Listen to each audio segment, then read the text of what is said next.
Apakah suami istri boleh melakukan oral seks? Sebab ada beberapa pendapat Ustadz yang memperbolehkan sepanjang tidak menelan air mazi. Yang saya tahu memang boleh, tidak ada masalah. Karena larangan Nabi SAW adalah meletakkan kemaluan di dubur, gitu kan?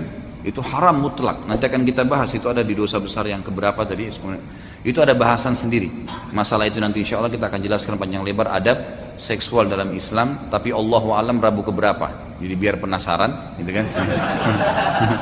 Nanti akan kita bahas insya Allah itu. Kemudian tidak boleh meletakkan kemaluan di kemaluan pada saat haid dan nifas. Tapi selain itu dibolehkan istimta namanya. Onani bagi laki-laki haram kalau dia lakukan sendiri. Tapi kalau istri lakukan boleh, nggak ada masalah, gitu kan? Itu pun masalah najisnya madhi. Madhi itu istilah cairan yang keluar karena terangsang. Ada madhi itu keluar kalau capek. Ada mani keluar kalau ya orang klimaks, gitu kan? Kalau madhi dan madhi itu tidak wajib mandi, cukup dibersihkan kemudian wudu, gitu kan? Kalau terkena celana dalam maka dicuci. Tapi kalau mani keluar karena klimaks itu nggak boleh mutlak. Sama halnya dengan puasa.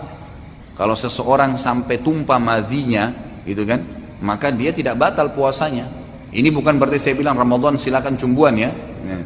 Tapi yang jelas kalau madhi muncul karena syahwat itu tidak batal puasa. Tapi kalau klimaks, ya mani baik itu berhubungan badan atau tidak batal puasa Ramadannya, gitu kan? Batal puasa Ramadannya. Makanya ikhwah yang mau menikah jangan nikah pas akhir Sya'ban, gitu kan? Sehingga besok Ramadan, akhirnya susah nggak bisa berhubungan.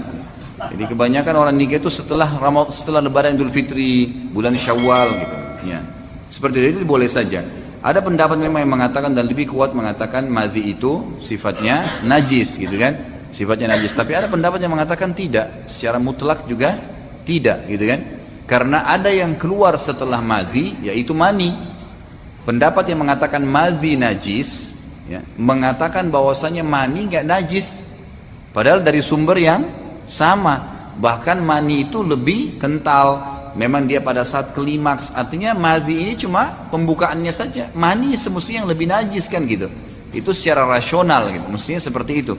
Jadi pendapat yang mengatakan madhi itu najis dan mani itu tidak najis, gitu kan? Karena memang pendapatnya seperti itu. Mereka mengatakan kalau kena madhi nggak boleh ketelan.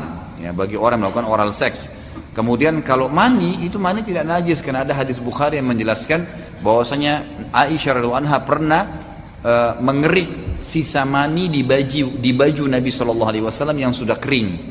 Jadi tidak dicuci, tapi dikerik karena sudah kering, kemudian dipakai oleh Nabi SAW sholat baju itu. Dari sini ulama mengatakan berarti dia bukan najis yang tidak boleh untuk dipakai sholat. Kalau tidak kan berarti harus dikucek kan gitu. Tapi ini hadis itu menjelaskan. Kalau pendapat lain mengatakan tidak, madhi dan mani sama-sama dia sifatnya najisnya cuma maknawi, cuma secara makna saja.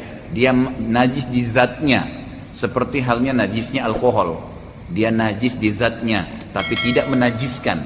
Kotoran hewan yang boleh dimakan dagingnya, antum keinjak kotoran ayam, kotoran kambing, kotoran sapi, itu nggak batalin wudu dalam bab fikih itu, karena dagingnya halal dimakan. Keinjak cukup dicuci, sholat nggak apa-apa, asal jangan sholat sementara kotorannya ada, gitu kan? Ya.